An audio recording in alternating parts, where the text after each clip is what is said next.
Selamat pagi saudara, selamat berjumpa kembali dalam pelajaran Alkitab mingguan bersama Suara di Bukit. Saya berharap keadaan saudara dan keluarga baik, penuh dengan damai sejahtera Allah kita, Yesus Kristus. Saudara, salah satu yang paling membahayakan bagi orang-orang percaya adalah apabila mereka terhasut oleh seseorang atau oleh pemikiran-pemikiran yang meragukan iman mereka pada Allah. Ragu akan firman dan janji Allah sehingga iman mereka menjadi goyah. Saudara, masih ada dari mereka yang benar-benar bergelut dalam pelayanan Tuhan di gereja dan mungkin di luar gereja. Namun karena sesuatu yang terjadi dalam hidup mereka yang mempunyai dampak yang besar, iman mereka menjadi goyah dan berbalik langkah meninggalkan Yesus Kristus dan tidak lagi mempercayainya. Apakah hal ini dapat terjadi? Tentu saja. Hal ini terjadi pada mereka-mereka yang belum mengenal Yesus Kristus Allah kita sebenarnya. Saya pernah bertemu dengan seorang pendeta yang setelah bertahun-tahun melayani Tuhan, saudara. Namun karena dipengaruhi oleh sesuatu hal, ia tidak lagi mempercayai Tuhan Yesus sesuai dengan yang tertulis dalam Alkitab. Dan ia meninggalkannya. Jadi saudaraku, marilah kita berhati-hati. Selalu bergantung pada kuasa Roh Kudus dan bukan pada kemampuan diri sendiri. Karena saudara, godaan dan hasutan akan selalu ada. Teruslah membaca firman Tuhan dan mempelajari kebenaran yang akan terus membangun iman kita untuk tidak goyah. Kali ini kita akan belajar dari bacaan Lukas pasal 23 ayat 33 sampai 43. Pasal yang menuliskan saat Yesus disalibkan. Kalau saudara memegang Alkitab, mari kita baca bersama. Lukas 23 ayat 33 sampai 43. Ketika mereka sampai di tempat yang bernama Tengkorak, mereka menyalibkan Yesus.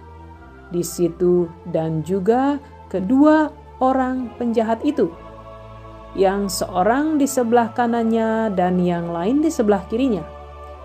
Yesus berkata, "Ya Bapa, ampunilah mereka, sebab mereka tidak tahu apa yang mereka perbuat." Dan mereka membuang undi untuk membagi pakaiannya. Orang banyak berdiri di situ dan melihat semuanya. Pemimpin-pemimpin mengajak dia, katanya, "Orang lain ia selamatkan. Biarlah sekarang ia menyelamatkan dirinya sendiri, jika ia adalah Mesias, orang yang dipilih Allah." Juga prajurit-prajurit mengolok-olokkan dia. Mereka mengunjukkan anggur asam kepadanya dan berkata, "Jika engkau adalah raja orang Yahudi, selamatkanlah dirimu." Ada juga tulisan di atas kepalanya, "Inilah raja orang Yahudi." Seorang dari penjahat yang digantung itu menghujat dia. Katanya, "Bukankah engkau adalah Kristus? Selamatkanlah dirimu dan kami." Tetapi yang seorang menegur dia, katanya, "Tidakkah engkau takut? Juga tidak kepada Allah, sedang engkau menerima hukuman yang sama?" Kita memang selayaknya dihukum, sebab kita menerima balasan yang setimpal dengan perbuatan kita. Tetapi orang ini tidak berbuat sesuatu yang salah. Lalu ia berkata, "Yesus, ingatlah akan aku apabila engkau datang sebagai raja." Kata Yesus kepadanya, "Aku berkata kepadamu, sesungguhnya hari ini juga engkau akan ada bersama-sama dengan aku di Firdaus." Saudara seiman, minggu lalu kita belajar tentang bagaimana orang banyak mengikuti dan menyambut kedatangan Yesus ke Yerusalem 6 hari sebelum Paskah. Mereka yang mengeluh-elukan Yesus kali ini telah menuntut agar Yesus disalibkan di hadapan Pilatus. Walaupun Pilatus menegaskan berkali-kali bahwa tidak ada perbuatan kejahatan yang telah Yesus lakukan yang setimpal dengan hukuman mati.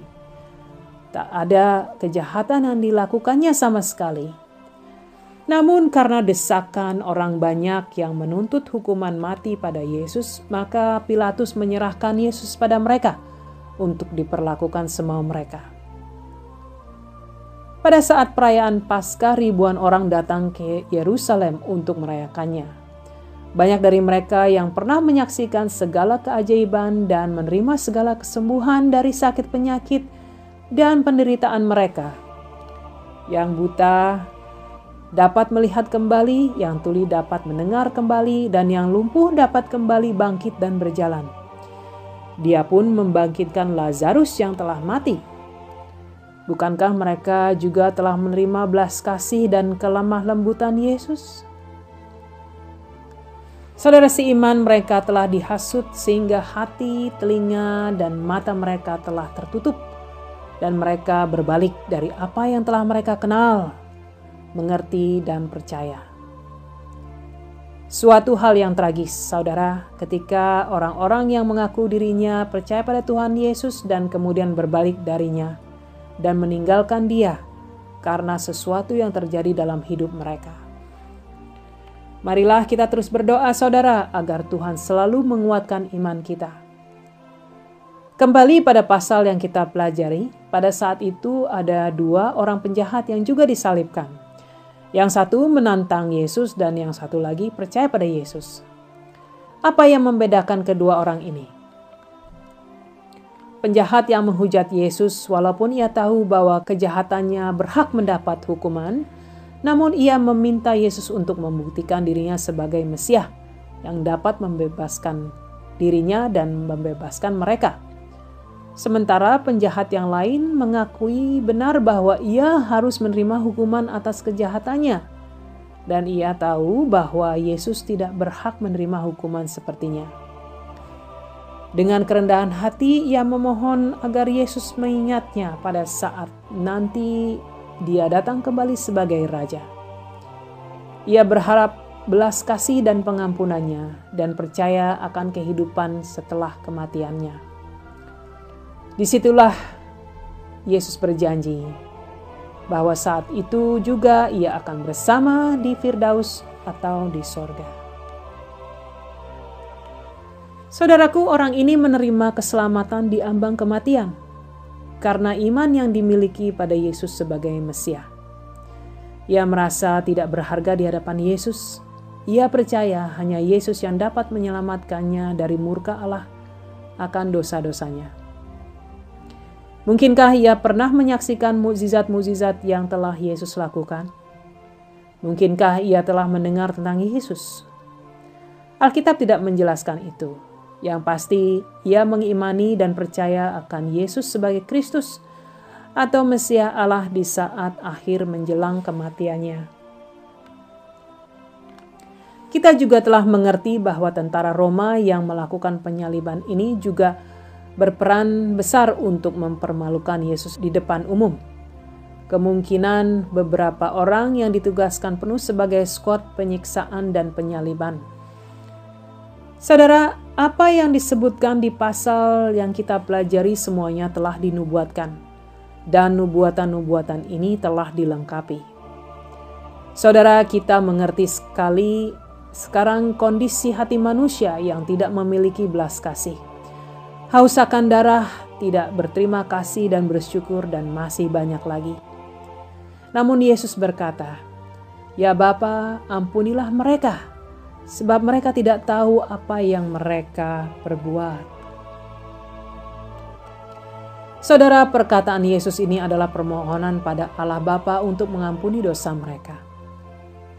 1 Petrus 2 ayat 23-24 berbunyi, "Ketika ia dicaci maki, ia tidak membalas dengan mencaci maki.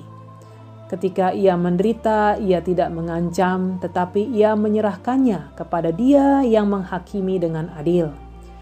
Ia sendiri telah memikul dosa kita di dalam tubuhnya di kayu salib, supaya kita yang telah mati terhadap dosa hidup untuk kebenaran.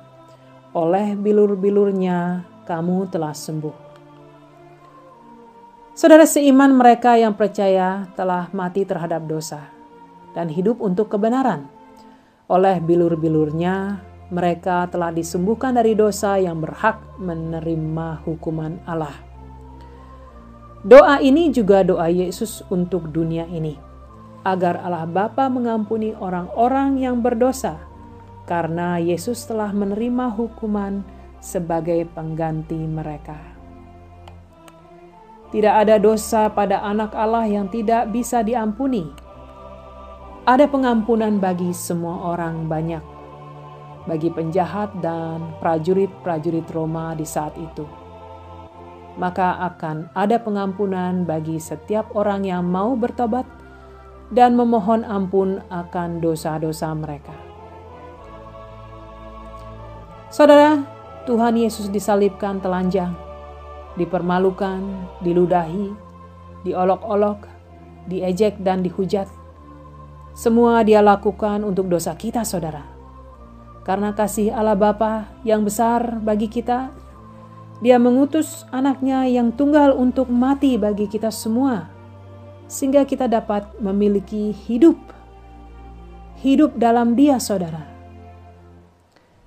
Di hari Paskah ini marilah kita benar-benar renungi, saudara. Yesus Kristus telah bangkit dan mengalahkan kematian. Dia memberikan kehidupan pada mereka yang percaya. Apabila saat ini ada dari saudara-saudara yang masih ragu apakah Yesus telah mengampuni dosa saudara, datanglah padanya dan berdoa. Dan apabila saudara telah benar-benar bertobat pada Tuhan, Allah telah mengampuni dosa-dosa saudara. Dan hiduplah untuk Tuhan Yesus, karena dalam Dia saudara akan temukan kehidupan yang sesungguhnya. Mari saudaraku, mari kita berdoa. Allah Bapa di sorga, begitu besar kasih-Mu Bapa. Kembali kami datang padamu untuk mengucap syukur dan berterima kasih akan kasih-Mu Bapa. Gambaran tentang peristiwa Tuhan Yesus disalibkan begitu jelas terlihat. Kami berdoa Bapa, agar setiap pendengar dapat lebih lagi menjalin persekutuan yang lebih dalam lagi dengan Tuhan Yesus Kristus. Percaya hanya Dialah penembus dosa dan juru selamat manusia.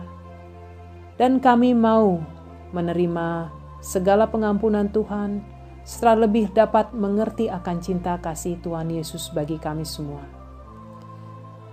Pada saat Tuhan Yesus berkata, "Ya Bapa, ampunilah mereka, sebab mereka tidak tahu apa yang mereka lakukan." Kami adalah bagian dari mereka yang telah mendapatkan pengampunan-Mu Bapa.